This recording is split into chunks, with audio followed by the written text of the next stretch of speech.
All right, everybody, welcome back to another week here on the Whiskeyed Gingers podcast.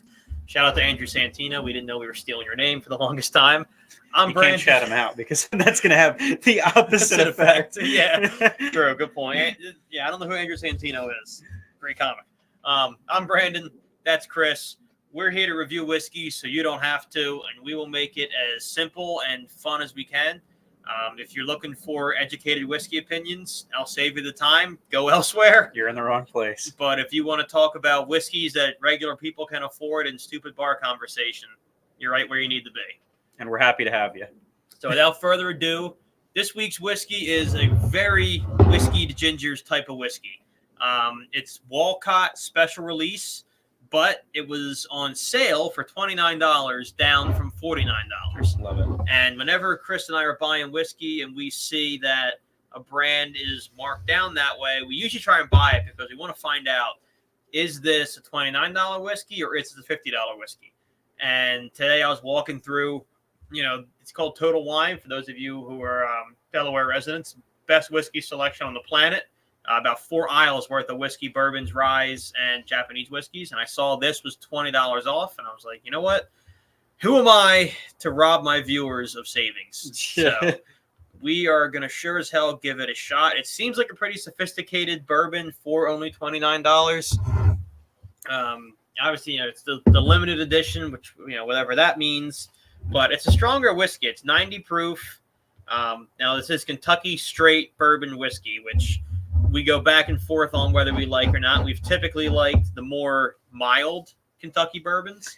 Yeah, I'm interested to this see is a because deep one, color-wise. We're slowly turning into like bourbon appreciators. Yeah, and that wasn't how it started. But I'm not upset about it. I think that if it's taught me anything, it's that there are certain bourbons that I enjoy thoroughly, and there's still plenty that I don't really like. Yeah. So, and this one I believe is somewhat unique compared to some of the other bourbons we've done because it is distilled in America using American oak barrels, so there's nothing imported in this whiskey whatsoever. It is straight America. Yeah, it is American, top to bottom. Our own wood, our own distilling process, our own everything. Mm-hmm. And from what I recall, a lot of the bourbons we've done have been finished in, different kind of casks, and this might be our first American oak cask.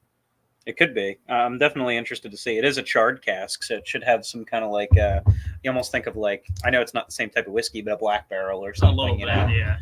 So we'll see. Now, wow, this looks like a tricky. Oh no, it's actually not that bad. Okay, yeah. Sometimes we prep these so we can do it smoothly on air. I honestly didn't even look at this one, if I'm being completely honest.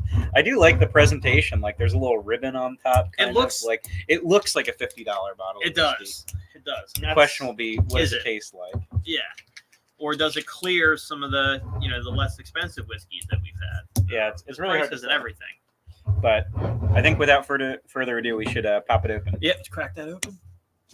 Yeah. That had no cork sound at all. Yeah. Oh, there we go. Second time is the charm. It's the little things in life, folks. I got to tell you, that Roe & Co. bottle, that was cracks like that every single time. Really? I've obviously opened it many times since because I quite enjoyed it.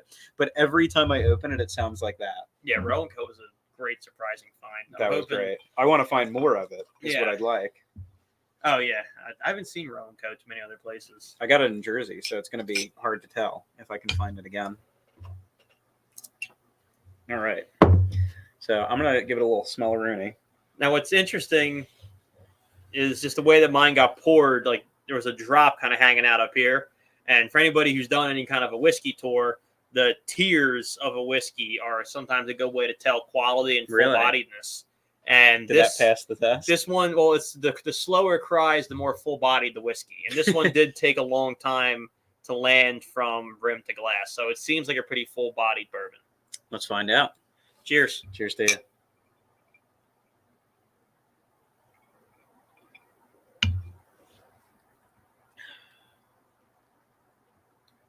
It's a strong bourbon. It's got a lot of flavor. It does. I think, as far as it being, would you say it was 90 proof? Yeah.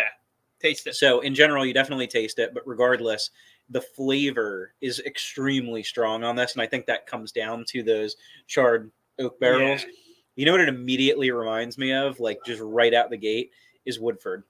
It tastes Okay. a lot like That's a good Woodford comp. Reserve. It tastes a lot like Woodford Reserve, which honestly, if I can That's get it for the $29 yeah. price point, is not too bad. That's a good comp, and that Yeah. I guess that kind of gets to the question of whether this is a $29 or a $50 whiskey. Yeah. And my personal taste, because we've both come around on bourbons. I think you maybe a little bit more than I, just because I came up on the sweetness of Irish whiskey and the refreshingness of a light. I like lighter whiskeys, so when I saw this was a darker bottle, I knew going in what it was going to be. For me, I would pay about $29 for this. Which, I mean, look, that for something you don't love, that's a fair price point. Yeah. I mean, there are bourbons I'd pay more than that for, obviously. This is 100% not a U whiskey. I can tell you that much. It's not. And if you were curious about my opinion on it, which I'm sure you were, I like it. I don't think it's like, anything outstanding. Because for me, like I said, it tastes like Woodford. And Woodford is, I know it's a regarded brand for whiskey, but it just doesn't do it for me. Like, No. I think that this is the type of bourbon in a weird way that I don't really enjoy, because I feel like the oaky, smoky of like the char overtakes like any other flavor. Yeah. And I think that if you put any charred barreled bourbon, and this is like a really big blanket statement, I'll probably get in trouble for saying this. Mhm. I feel like if you put any charred barrel bourbon in front of me, I'm going to say it tastes almost the same. Yeah. Every time. Like, I'm sure there's clarity levels of it where, like, maybe it's a little bit smoother, it's a little bit harsher, whatever, depending on the brand and like the quality. But I think that 90% of the time when I have a charred barrel one, I think they all taste the same. And I guess that's the point. Yeah. But to me, it's like, I don't enjoy that. I like to see a little bit more dynamic flavor when I'm drinking a whiskey. I'm with you. And, I think we'll have to clip that for sure. And just see what people think. But I don't disagree for one. And I think the bourbon community, if it were me, would treat that similarly to somebody who is a bourbon lover and tolerates Irish whiskey. Yeah. Irish whiskey. I wish. I wish. Yeah. It would be like somebody coming to us and being like, look, it doesn't do anything. It tastes the same. Yeah. I would disagree and say that it makes Irish whiskey sweeter, more refreshing, and more sippable. But, I'm sure, people who love wood-fired bourbon would say, well, no, you can't taste the notes of X, Y, and Z. I'd say no. It's just really... Maybe I don't have the appreciation for it, but I got to tell you, I've been drinking whiskey for long enough now. It's not going to come. If it ain't there now. If I was going to appreciate it, I would have appreciated it by now. And to me, it just tastes charred. And I get that. That's the whole flavor profile that they're going for. And you know what? Strong. Guess what? They've done it. It's not you've achieved it. You've achieved your charred oak barrel taste. And when I say strong, it's not that, we've had very high ABV whiskeys that we've thoroughly enjoyed. It's not the alcohol content. It's not even... This doesn't burn. I'm not bothered by any kind of a burn. It's such a strong, oaky. It's such a strong, wood flavor. It always tastes to me like I stuck a piece of charcoal in my mouth. And I think that it's like you stood over a bonfire and inhaled. I'd probably enjoy this over a bonfire, but still at the same point, I'd still rather have something else, I feel like. And that's maybe just because we enjoy whiskey in a different way than I think true whiskey connoisseurs would. I think great whiskey drinkers, or not drinkers of great whiskeys who spend thousands of dollars. I was going to say, what's the justification for a great whiskey drinker? if it's by volume, hit me up. We're there. Yeah, but I think people that really take pride in appreciating whiskey, one glass, they'll nurse a glass for hours and appreciate, feel this on my tongue and my cheeks and this and that. I mean, we drink whiskey. It's because it's refreshing. It's social. It fits in situations. You're a good whiskey to me. I can have 2 to 3 glasses of it in a sitting, and I'm not sick of it. Yeah, this isn't that. Yeah, I think for me, this may be one of the first ones, and this is hard to believe because we've been doing them for a long time. This may be one of the ones that I'm only a 1 glasser. Yeah, for this podcast, and that's we haven't done that in a while. Most of them we've been doing a 2 glass or more. Oh, on the pod. Yeah, you're right. You know what I mean? Yeah. I'm trying to think. So I poured this one a little light, so we'll see. But in general, I'm excited to pour. Like usually by this point, we probably almost finished our glass. Yeah. When we reviewed the other ones, that to me is a testament that we like don't really like it. It's not to say that it's bad. It's just It's not that for us. it's not for us specifically. Yeah. And I think that's the takeaway. Like I don't like when people get so stuck up in their opinion of like this is a good whiskey because XYZ tells me so, or like No. the officials tell me so. I think that it's up to the person that's drinking it, just like anything.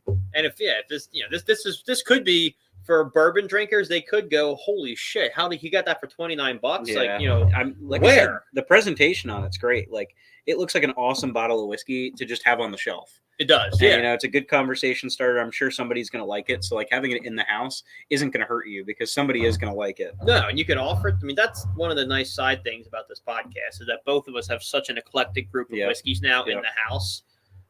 For us, and for me personally, I would take Basil Hayden over this any day. Oh yeah, dude, Basil Hayden smacks the shit out of like this. And if you think about it, it is technically comparable in price to the regular price of this, which is because Basil Hayden is about the same price as this is supposed to be. Yeah, and I think Basil Hayden is a much better whiskey than this for me. I agree, and I mean, I handle our Twitter. Chris handles our Instagram and YouTube. So I don't know if you've seen it or not, but people know we're Basil Hayden fans. It's gotten out.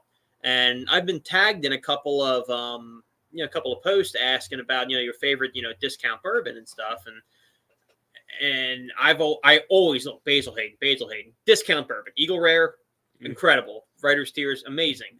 Those are $80 bottles of whiskey. Exactly. Discount Basil Hayden's right up there with them. Yeah, you can get Basil Hayden for like $45 in some places. And I've gotten eviscerated in these comment sections. Yeah. Oh, dude, I can't stand Basil Hayden.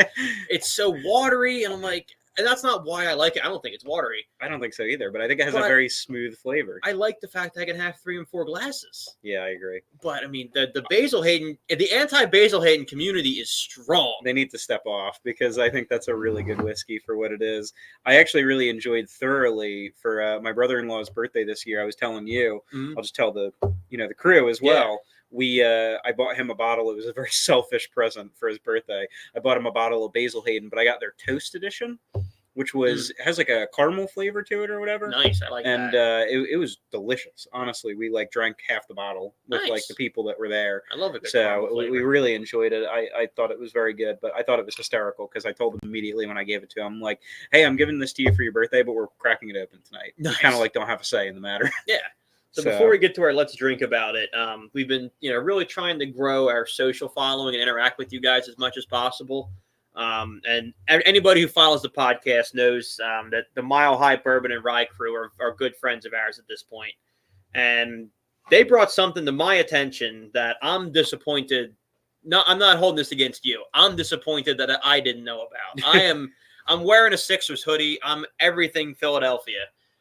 And Mile High Bourbon and Rye was like, yo, Whiskey Gingers, have you tried the new Always Sunny in Philadelphia whiskey yet? Is that a thing? It is. To which I said, after doing some very quick research, they just came out and they haven't tried it yet. And he goes, well, I thought you might have. It's by the guys who brought you Always Sunny in Philadelphia. Mm-hmm. So I went to the liquor store today to ask for it. I'm the only one who doesn't know about it. Oh, wow. They said we can't keep it in. Wow. So we're like really late to the party here. Well, no, we're only 2 weeks late. It just came out. Okay. But that makes me feel a little bit better. Everybody else must have gotten like a push notification about it. And I was left off of the Philly guys group chat. But somehow with all of the whiskey pages we follow, we missed out on this piece of information. Again, thanks to the guys over at Mile High. We didn't necessarily. We were just late to the game. They always got our back over there. Yeah. I forget who. Yeah, so that sounds like something we're gonna have to get for next time. Honestly, it's called Four Walls Irish American Whiskey, and it's brought to you by Glenn Howerton, Rob McElhenney, and I believe Charlie Day, but definitely Glenn Howerton and Rob McElhenney. Very cool. Philadelphia, Always Sunny in Philadelphia lovers will know as Charlie as Mac and Dennis, and potentially Charlie. Yeah, we're kind of branded today, honestly. Yeah, we're very local. Very local today. And there was another one that was brought to my attention by, if you guys remember, the folks who have Mostly Peaceful Bourbon. They won our caption contest a few months back. And again, that people watch, they listen. We went on a run kind of Prohibition style whiskeys, or talking about Prohibition style whiskeys. So we were recommended the Old Forester 1920 Prohibition style. Oh, cool. So that's one that too. That's one I might have to try at some point. I've had the Old Foresters before, and it's a good whiskey. It is. And then where's there was a very I don't want to say, man, this is gonna bother me because it was a pretty decent sized whiskey account that we were kind of going back and forth with about well, no, he brought a very good whiskey to the table, and again, Mile High was like, hey, you got to try this, and who am I to say no? But, yeah. Well, we only learn when we try them. That's really what it comes down exactly. to. You guys have to understand, like, we're not playing at a joke here. Like, No. we are amateur whiskey drinkers that just do this for fun, and we're learning our palate on camera, basically. Yeah. We're finding out what we like. We're trying all these new whiskeys, and like we were talking about it earlier, we're not whiskey snobs. We don't know everything about whiskey, and we don't try to pretend we do. Exactly. Here it is. So this was the reverse, actually. David Thomas Towle is a guy that I follow. He's like us. He's way bigger, but he does it the same way. It's like, hey, I'm drinking this today. What do you guys think? We'd love to have you on, David, if you're a listener. I don't think you are. Anyway, it looked pretty neat. It was High West 21-year Rocky Mountain Rye. Oh, cool. So naturally, the first person I get a hold of is Mile High. And I was like, look, have you had this yet?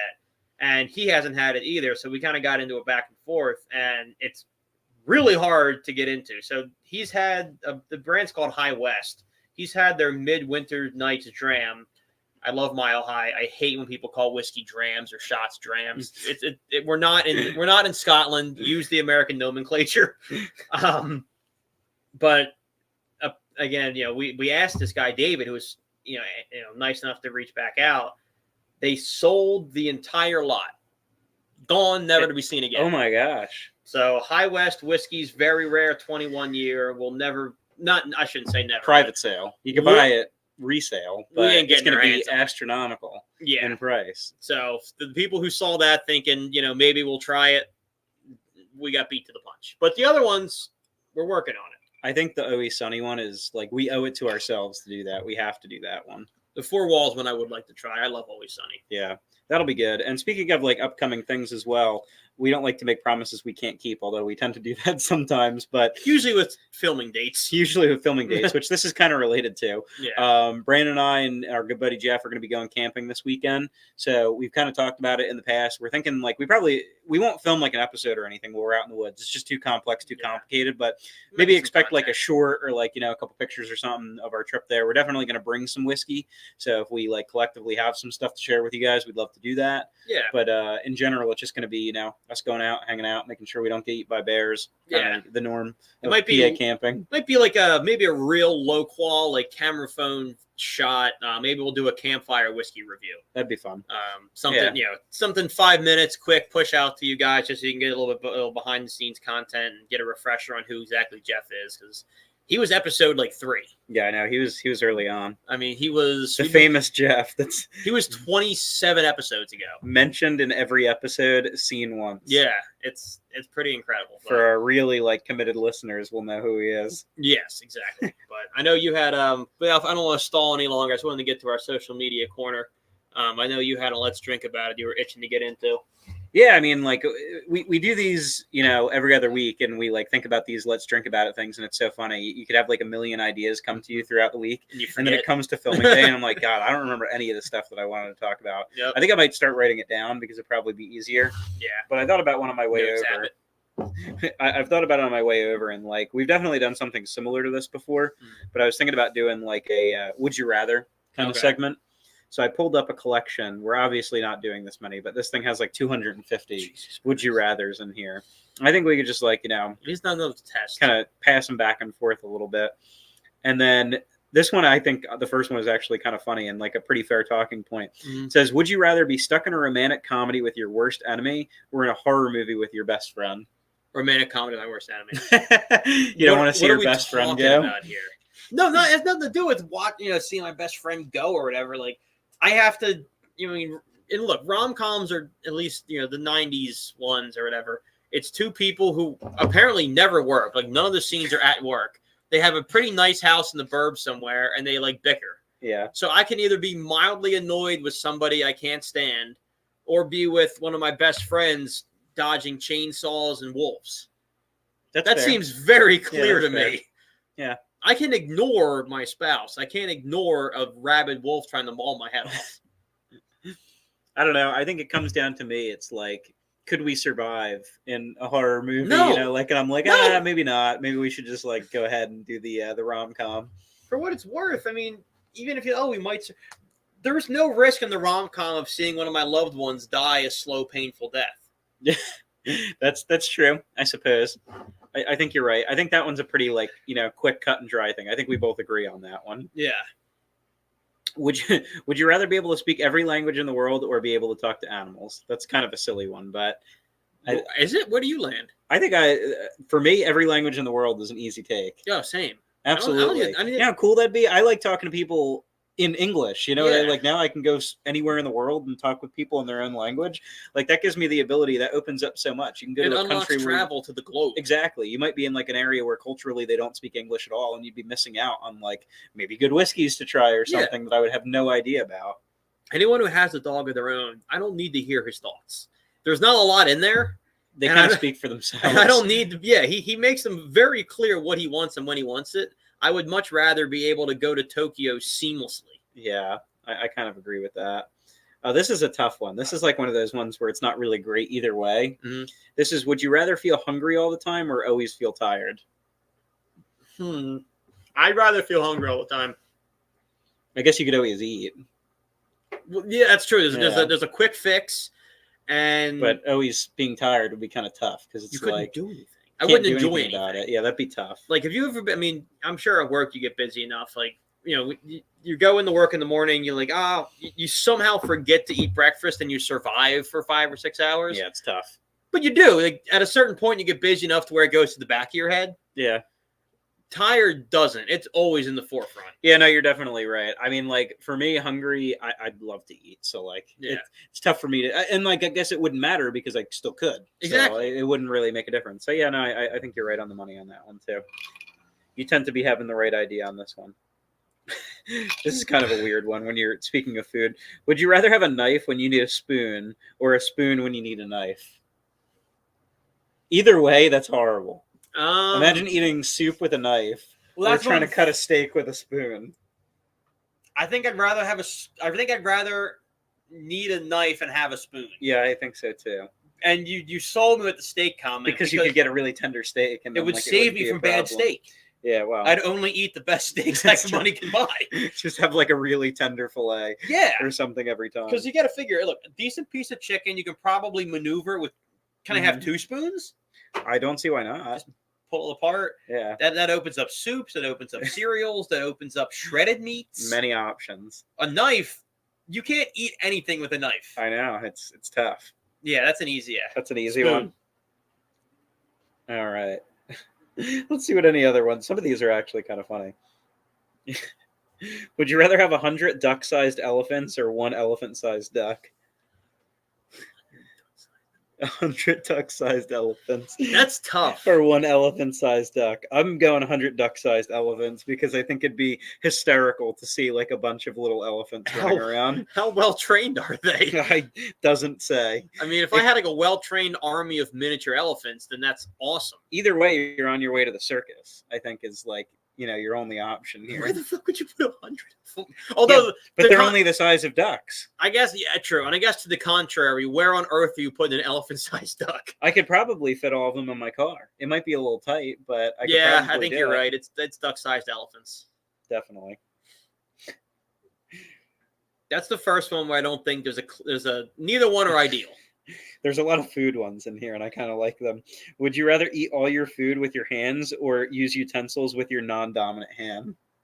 Oh, utensils. I can use. Utensils. I think I'd rather eat with my hands. Your non-dominant's that bad? Yeah, I don't know. I don't like doing that. It feels weird. See, that's interesting. I eat like when I'm eating like a steak, it's fork in the left, knife in the right, and I'm right-handed, so that wouldn't affect me. Well, I guess when you're cutting it, but like, you don't switch at all? No. Oh, I switch them around. Oh yeah, no. So like, I'll like cut like a couple pieces and then swap, and then I'll like eat for a little bit. That's the other thing. I cut as I eat with a steak. Like I think you're supposed to do one that. Cut, bite. I think that's proper etiquette. Have you ever been at a restaurant, like a fancy restaurant, and you have like no idea what utensils you're supposed to use? There is an etiquette to it, and I vaguely know what it is. Yeah. But... utensils, I'm not great. Fortunately, my dad has somewhat expensive taste, so from like a young age, we weren't wealthy, But like once or twice a year, we'd go to like a 4-star restaurant. So like I constantly kept having to do it. Mm-hmm. But like I know how to act in those restaurants. The utensils, I'm like you. I have a general idea what the salad fork and what the meat fork is, but it gets a little hazy. I'm pretty sure that you work from the outside in. Yes, is the case. So, but like, well, it's sizes too. Yeah. Like, well, sometimes they really mess with you because of the sizing. You ever go to a restaurant and they have like 3 things on either side, left or right, and then they do like a spoon and a fork like in front of you horizontal. Fucked. And you're looking at the numbers, like, okay, I have like 5 pieces of silverware. I'm eating 3 courses. So it's very odd. Something's ain't weird used. I never know if I'm supposed to like save my knife or something between courses. You're not supposed to. Spoiler, but like I never know if I'm supposed to. It's just so strange. 3-star and below restaurants, you do. You do. Otherwise, you're not getting another one. Exactly. So that's really funny. Ooh, this is an annoying one too. Would you rather spend the day wearing wet socks or with the other thing, a popcorn kernel stuck in your teeth? That you'll never see me more miserable than having to deal with wet socks. That is pretty bad, isn't it? Like it's not ideal. We're gonna do an experiment here on air because I hate Miller Lite. Okay. Now, granted, the Corona you all just saw me pull from absolute nowhere has been in the porch through the summer. Oh, it's going to be so skunked. That's incredible. That's what we're about and it's to a Corona Light. That's what we're going to see is how long can a beer survive in the heat. It's not going to be good. We're going to see. I'll level with you. Doesn't smell great. I think you're going to be sick after you drink that. I'm not going to drink the whole thing. That tastes like a Corona. No, it does not. That's as Corona can be, my friend. You're wild right now. I thought it was going to taste weird. I guarantee it tastes weird. It doesn't. That's strange. Maybe you should spend a day wearing wet socks and rethink your life choices. I feel like I smelled it when you opened it. It didn't smell good. I don't know. Tastes fine. Hey, if you want to drink it, now you're in my head. Now I don't know if it tastes bad or not. Now I'm second guessing everything I thought I knew. That was kind of the point, I suppose. All right, I think we got time for 1 or 2 more of these. Let me see if I can find any good ones. The aftertaste is awesome. Sorry, go ahead. This is I feel like an easy one, but it shows who you are as a person. Mm-hmm. So, would you rather get $1 every time you compliment a stranger, or $100 every time you insult a stranger? Compliment. $1 every time you compliment, or $100 every time you insult. Is it to their face? That's what it implies. Okay. I'll take 100 every time I insult somebody, and I say this because it's typically by accident. And I very rarely compliment strangers because that's just weird.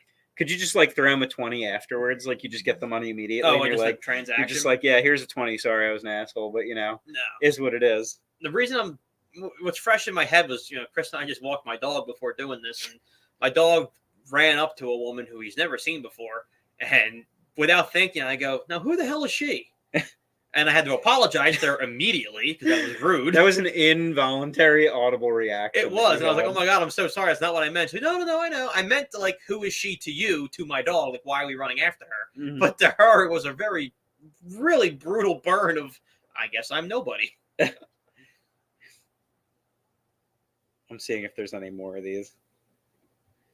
Some of them are really silly and they really don't add any value to anybody's lives, but...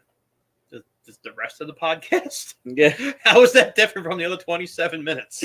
That's fair. Are you not enjoying it now? If you haven't noticed, it's back down here. It did taste fine going down. Maybe it was the first sip. It was it wasn't even. It's not the initial. The aftertaste, you can taste where something ain't right. Would you rather be personally fulfilled or professionally fulfilled? So would you rather have a better personal life or a better professional life? I feel like I'm dating you right now. We're finding out if we're compatible. No, that's a hard one because I would say where I'm at in life right now, professional. Yeah. Because I think it bleeds over. And I don't mean professional as well as in the sense that this is way more philosophical than this podcast usually is. I don't mean in the sense that I'm raking it in. I think for me, killing it professionally would be making enough not to worry and having a great workplace culture. Being happy in like your workplace environment kind of Yeah, thing. because your personal and work life don't have to be different. Like you can have great friends at work who you spend time with outside of work. I think that tends to bleed into each other too, because like if you're not fulfilled at work, then like it's difficult for you to be fulfilled with like your personal life. Yeah. Because I feel like then you're like either A, not making enough money, or you're miserable all the time, so you just don't go out and you don't have a personal life. Exactly. So I feel like it is kind of tied into each other. So it's kind of like a weird take on it. And you're right, this is like very philosophical for our well, norm. like honestly, the way I think about it is like, you know, when I first got my first like career job, you know, I was living in a 1-bedroom apartment by myself. I had very few expenses, and I made decent money. And I wouldn't know you without that job. I wouldn't know Morgan without. I wouldn't know most of my friends without that job. So that was like a rewarding professional experience that turned into a really good personal life. You're not wrong. So you need one to have the other, I think. I think that's true. The blasphemy here right now is like the worst thing I've ever seen in my life. It's an experiment. Oh my god, the iced beer. I didn't think about the ice cubes. Oh my god. I was more or less your ancestors are looking down on you so poorly right now. I was more or less thinking like the bourbon remnants in a beer. The ice cubes didn't. The ice cubes didn't register. You're like, what have I done? I'm so sorry. God. Well, I think that we've probably. I think we went too deep with the philosophy. That's pretty fucking good. Is there bourbon in there still? Yeah, that's really good. All right. Well, Brandon's going to enjoy that. I think that's delectable. Without further ado, I think we're going to sign off. Keep an eye out for. We have 2 announcements because we have we're going this weekend camping like content, said, and then it sounds like we're going to be doing an extra episode because we might be doing one next week. At the very least, Brandon's going to be on, but I may hop on a virtual call with them too next week. Yeah. So Tuesday, same time. So Tuesday, 7:30. We are going to be partnering with the Cinema Bros podcast to do an episode about whiskeys featured prominently in movies, and then your favorite your favorite sit down watch a movie kind of whiskey. Yeah. And what kind of fits the bill. But the primary focus of the episode is going to be whiskeys featured prominently in movies. Movies and TV, because Yellowstone obviously made Buffalo Trace famous. Yeah. And there's a lot of other examples of that too. That might be, if I can get my hands on it, that might be a good tie-in to Four Walls. Yeah. The Always Sunny in Philadelphia whiskey. Yep. So stay tuned for that. That's with our old friend Spence. That'll be on Tuesday around 7:30. And then this weekend, you'll expect some sort of camping bonus content. We're just not sure what it's going to look like yet. Sounds great. Bourbon and Miller Lite, folks. Take a bourbon you don't like and a beer that sucks. Put them together. You got something that's somewhat edible. I'll put it that way. I'm Brandon. That's Chris. We're the Whiskey Gingers. We'll see you next week. Thanks, guys.